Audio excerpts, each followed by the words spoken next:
quick shout out, guys, to our sponsors, Anglesey Family Chiropractic. They're in Coeur d'Alene. They're in Spokane Valley. Dr. Craig Anglesey, I've known this dude for 30 plus years. He's an amazing family man.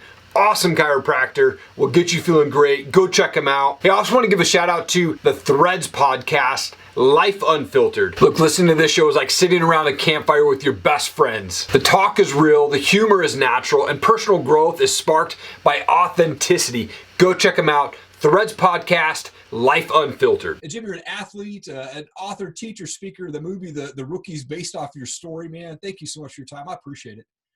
Absolutely, Eric. Thank you. I'd like to go back a little bit. The Rookie portrayed your life as this kid who moved around a lot. You maybe had this not so nice dad. But what was real childhood like for you? Real childhood was moving 2 or 3 times a year, always being a new kid, being a skinny, tall kid, so I got picked on a lot. Athletics was the one way I could not only get away from my dad by getting out of the house, but it allowed me to make friends who were teammates. I didn't talk a lot as a kid. My dad was one of those children are to be seen and not heard guys. Gotcha. And he was big and scary in the Navy, and we're not going to cross him because he's mean. And so the Disney version of my dad is the G-rated version. Okay. So, and I tell audience, I go, you know what? The bruises go away. It's the words that stay with you. Yeah. And we know that as athletes ourselves, those words get in our brain and we start worrying and we're like, I don't know if I can do this now. Right. And you've got to stay out of your own head sometimes. Wow. Who inspired you to play baseball as a kid? You know, my grandmother gave me my first ball and glove when I was 3 years old. And Okay. we lived in Oakland at the time, and Oakland was really good. And Vida Blue was one of the pitchers, and I wanted to be like Vida Blue. Yeah. But baseball's always been something for me, and I gravitated to it, even though I played football and ran track and did basketball. Baseball for me, in between those white lines, was the one place I could be the kid I was supposed to be. Yeah. And so being able to do that and having a team concept, not speaking a lot, those were my friends, whether I said anything or not.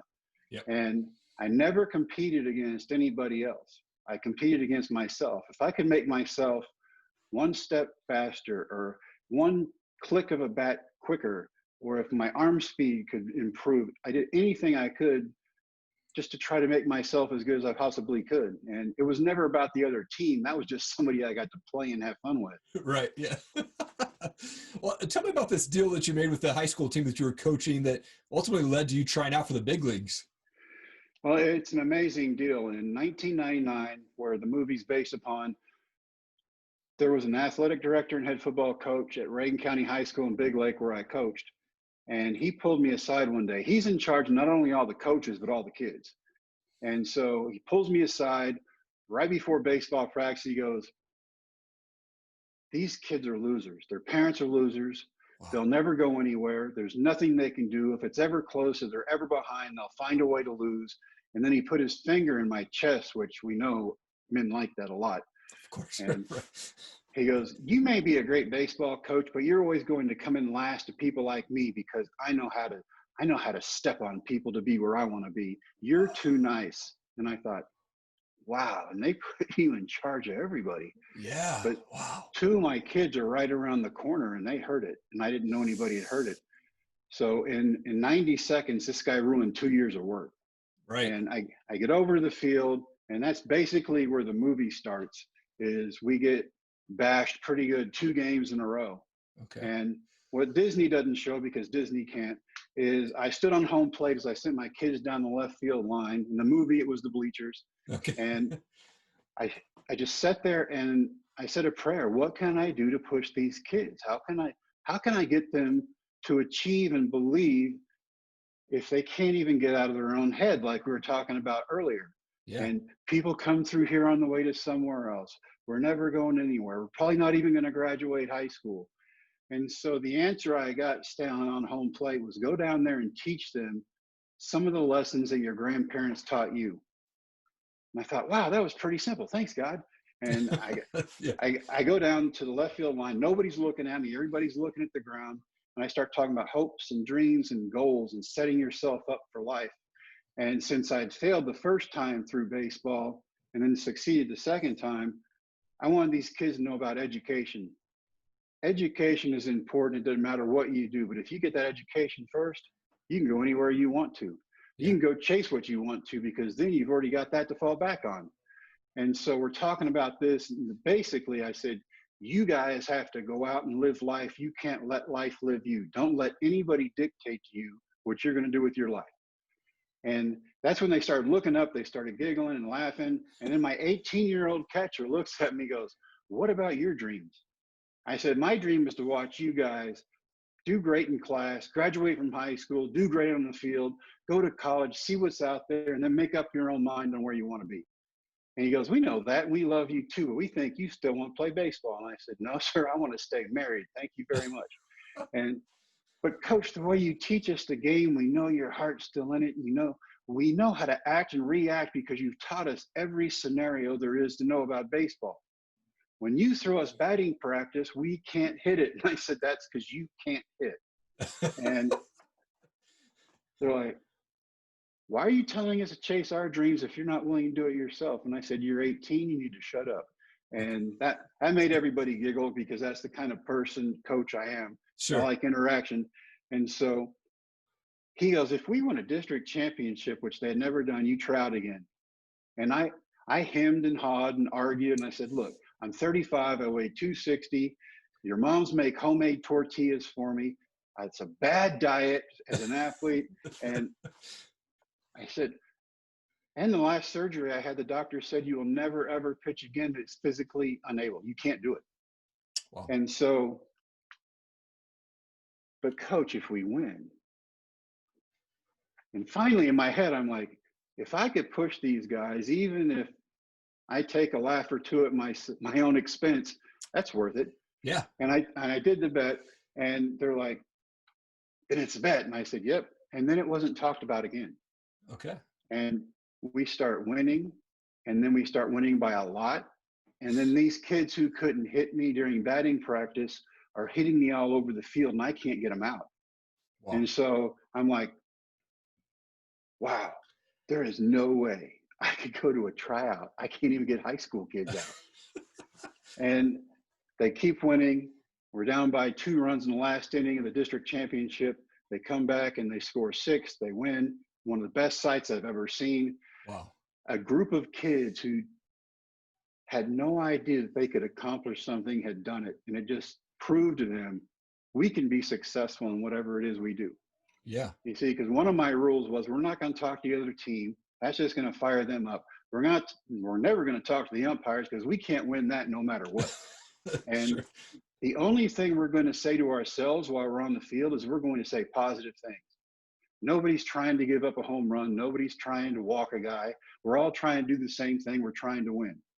So if everybody does their job within our team scope, I don't care what the score is. We've won. We're doing it right. And we're going to keep doing it right. And those kids were just amazing. And so they win. I go to the tryout at 35. And in the movie, it has the radar gun on the side of the road. Right. And that was there, but I wasn't smart enough to realize, hey, you could actually do that and find out how hard you throw.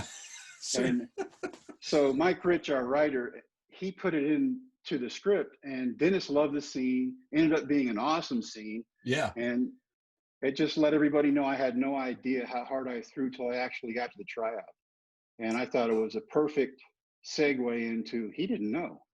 Yeah. And so I get to the tryout. Nobody will play catch with me. They're all looking at me like I'm some crazy old man. I've got my kids there. One of them is 1. I'm changing diapers. And I go up to the sign-up table, and Doug Gasaway, he was a scout forever. God rest his soul. He goes, how many kids you bring to the tryout? And I looked down at mine, and I went, 3. He goes, no, 2 tryout. And I said, well, I brought me. Yeah. I said, my grandfather taught me, if you ever make a promise, you live up to it no matter what, because at the end of the day, when you pass away, that's what you're going to be remembered for. Right. And I get done, and he's like, okay, I'll let you throw. He goes, but you're going to throw last. All these guys are here for serious business. I'm like, all right. So I hang out for 4.5 hours. Pulls me out. I throw my first pitch. and it's a strike. So I'm impressed, right? I'm old. Sure. I'm like, strike, yes. And I look over the catcher's head behind the screen is the scout Gasaway shaking his radar gun. And I'm like, I don't even throw hard enough to register. This is worse than I thought. And we go through this, and all the young guys threw like 20 pitches. When I get up to 60, I think they're making fun of me. Right. But then he looks at this kid, and they've already packed all their stuff back into their cars. He's like, go get your bat and get in the box. And the kid looks at him, he goes, you want me to get in there against that? And I think that was the first time I went, maybe it's not as bad as I thought. Yeah. And I get done, walk to the car with my kids to put them in the car. They've been in the sun all day. The scout comes up to me, he goes, hey, I remember you back when you were a football star and you went to junior college and everybody wanted to make a picture out of you. I said, yes, sir. He goes, back then you were tall and thin and you threw 87 or 88. He goes, I don't know what you've done your time off aside from eat, but the first pitch you threw without warming up was 94. Everything after that went up to 98. Wow. And I'm just stunned. I'd thrown 88 at my best when I was young and 35, and the doctor going, you'll never, ever pitch again. I got 85% of your deltoid out. You can't do it. And then to come back and throw 98. Wow. Where does that come from? Unbelievable. Unbelievable. That is such a great story. When you decided to share your story from your crazy childhood to where, going to the big leagues, when did you do that? And was there a weight that was lifted off your shoulders when you kind of came public and went public with all that? The first time we kind of signed the movie deal and the book deal at the same time. Okay. And so while they're writing the script, I'm writing a book with my writer. And one thing a book will do, if you keep notes and you write a book, it will tell you everything you have ever done wrong in your entire life.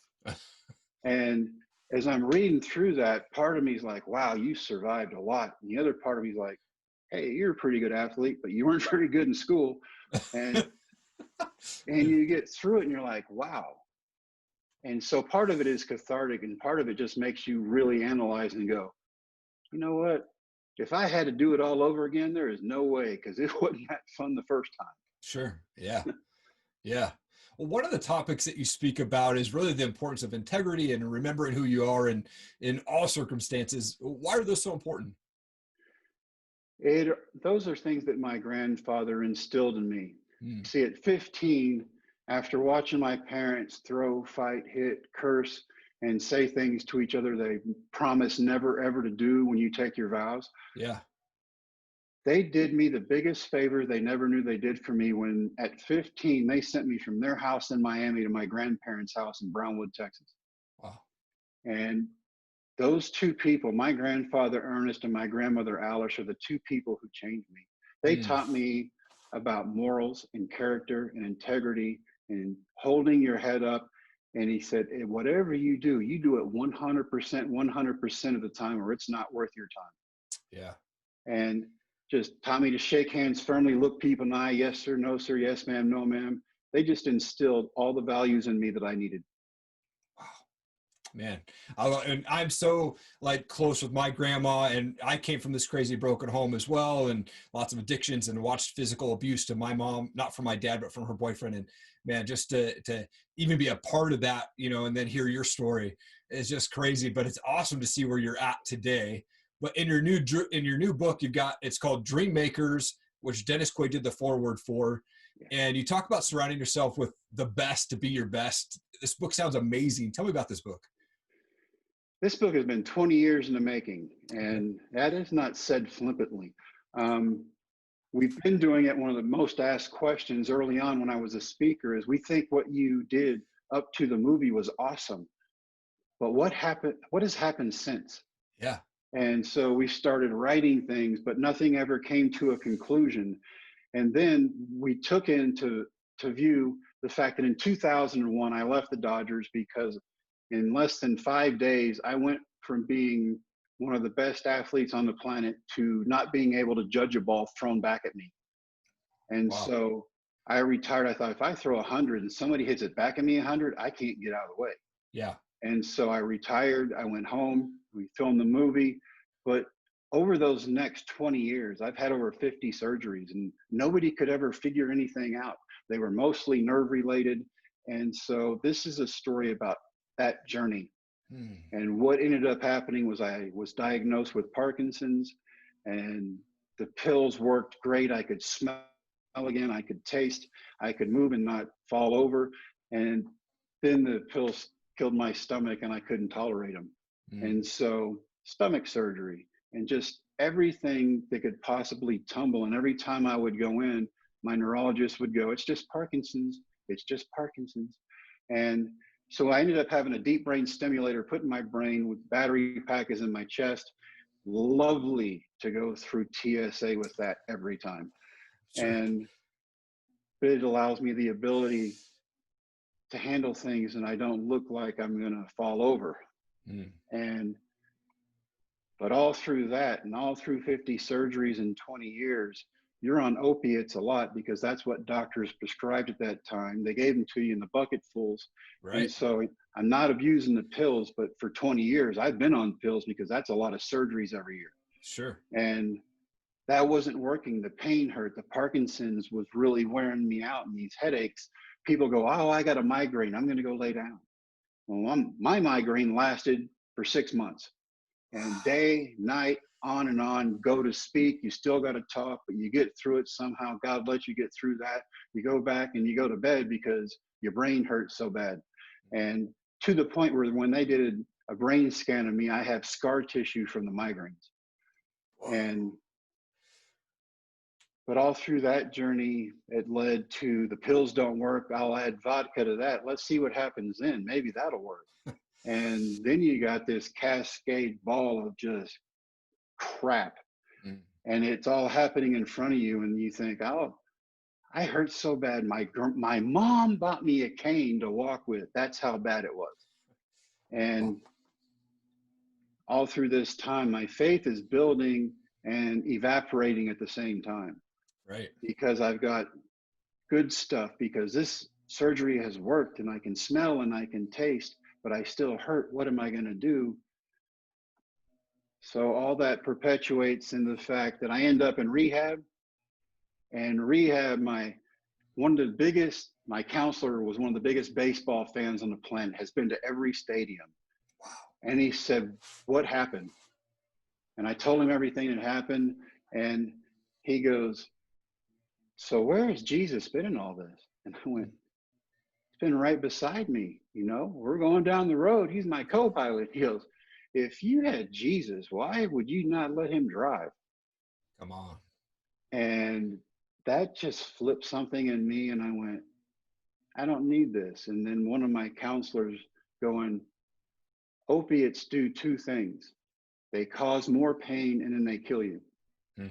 And so this book goes through all that, living life, not missing speeches, even though I was on opiates and I was drinking. That wasn't going to happen. I wasn't going to miss anything, but it was just perpetuating. And that moment, why don't you let him drive? Yeah. Wow. And been clean and sober for 4 years. All of a sudden, we've been asking God for the ending of this book, and then he hands it to me. It ends up in rehab, and I call that the last resort for the last resort. And it's been a journey, and I've come out on the other side, and I'm better, I'm stronger, I'm smarter, I'm a better husband, I'm a better father, I'm a better grandfather now. And it's fun to be clear because you can think, and when you can think, you can do, and when you can do, you can dream.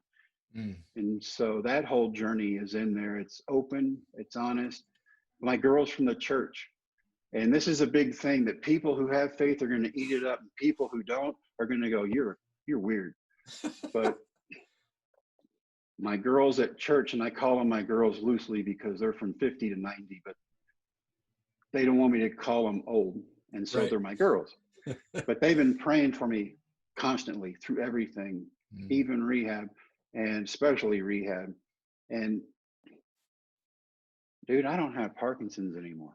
What? Come And on. My neurologist goes, "This doesn't happen." Made me do all the physical tests, sent me for a brain scan. Brain scan comes back, it's clear. You don't have Parkinson's. And I did a podcast with Dennis a couple of weeks ago that'll come out sometime in the future, and we're talking about this journey. He goes, that doesn't happen. I said, yeah, I know. The doctors told me that.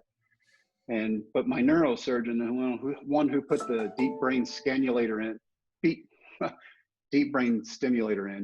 he goes, you know what? I'm not going to count anything out. You seem to have been able to accomplish some very strange things in your life. And so you don't have Parkinson's, dude. I can tell that by looking at you.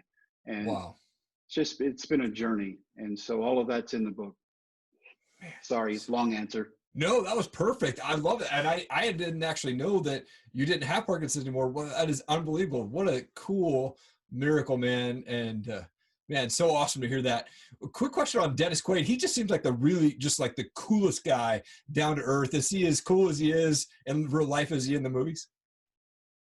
It came to the point that when we were doing one of the deals in Vegas for Russell Athletics, because they were one of the sponsors of the movie, and we're in a room made for 500 and there's like 5,000 in there. We can't breathe. He pulls me aside and he goes, let's get out of here. We wormed our way out. We're in the casino. Nobody's in the casino because everybody's at the party. And we sit down at a blackjack table. And I'm looking at someone who is my friend because we've been spending time together. We have traveled together. We've interviewed together. He played me in the movie. Right. He's my buddy. Yeah. And so there's nobody around us. And literally within 5 minutes, I look up, there's 500 people around this blackjack table. And I looked at him and I went, you're a movie star. And I'm hanging out with this dude who puts his pants on the same way, but he's made over 50 movies. He's a star. Yeah. And you think about, wow, how does anybody of that magnitude go anywhere? I mean, Tiger Woods, how do you go to the bathroom and not have people see it? Wow. And so we just became friends. He's a great guy. We've stayed in contact for 20 years. And I did a podcast with him the other day. It'll come out in a month or so. Yeah. And he's hanging out. He's go, hey, my girlfriend, my fiance and I are traveling out there in a few weeks. Let's hang out. That's the type of person Dennis Quaid is. Come on. I saw a video of you talking about a trip that you made to the White House with your son to see President Bush. I couldn't stop laughing, but tell about this story about what happened when President Bush talked to your son. President Bush loves baseball, owned a Major League Baseball team. Yeah. Loves baseball. Watched the movie with all the Disney people. I couldn't attend that because I had a prior commitment. And so I expressed my condolences. I'm sorry I can't be there. I got this other thing. So I get a letter a week later from the president thanking me for my character. Not everybody's going to turn down a White House trip. Right. And a month later, he invites us to the White House for T-ball event, Cal Ripken's deal. Yeah. And so we go out there and he pulls us aside and he's talking to us. He goes, love the movie. It was great. I'm talking to the president on the White House lawn, and all the Secret Service guys are everywhere trying to be the most conspicuous, inconspicuous people they can. Sure. And his wife is there. The first lady is standing next to him. And it is like this picture perfect moment when the president of the United States looks down at my 10-year-old son, and in his Texas drawl, he said, Hunter, are you going to be a ball player like your daddy? And my son looking up at the president and going, no, sir, baseball sucks. Come on. To a baseball guy. Right. So as a baseball player, I'm like, you did not just say that. Right. Everything that baseball means in this country, and it sucks, thank you. Right.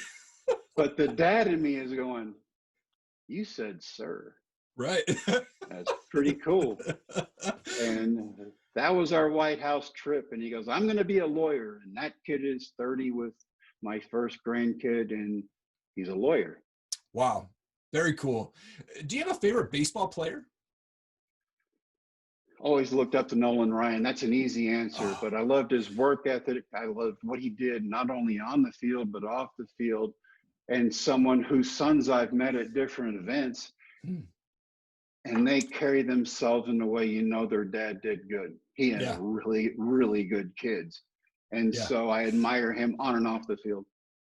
Nolan Ryan has been my favorite player since I was able to go to the card shops and save up money and buy all the cards I could for his. And I think I have probably 200 of his cards, different ones. And my son, will be 7 at the end of this month, has fallen into that. He's seen my cards and he tells me at least once a week, Dad, do I ever get to go meet Nolan Ryan? And I'm like, son, we're going to try someday. Oh, that's awesome. Incredible. I'm a music guy, so I love to ask this question, but do you have a favorite band or a favorite type of music that you like to listen to? Gotten into Christian music big time. Jeremy Camp is probably my favorite. Yeah. And Jeremy Riddle can sing off the charts. And then you got everybody at Bethel who can sing. Right. And it's just has changed for me. I don't want to admit who my band is when I run and I work out. But if you're going to put me on the spot, I would say I listen to Disturbed. And so I cover both ends of the spectrum. Come on. Yeah. Moving quick. I'll do Shine Down. Love their lead singer. Yeah. Awesome. Jim, it's been such an honor to have you on my show today. Thank you so much for taking time, man. Your story is amazing, and you would definitely fall into what I would consider a world changer, man. So thank you so much. Thank you. Thanks for having me, Eric. What's going on, guys? Thank you so much for watching this video today. I really appreciate it. If you could go and share this everywhere you can, leave us a review, leave us a rating. We would really appreciate it. That helps us get the word spread out about our podcast and about our show, and we can bring you amazing stories of the people that we bring on for the Bearded Biz and the Top Rated MMA show. Thank you again. Have an awesome day.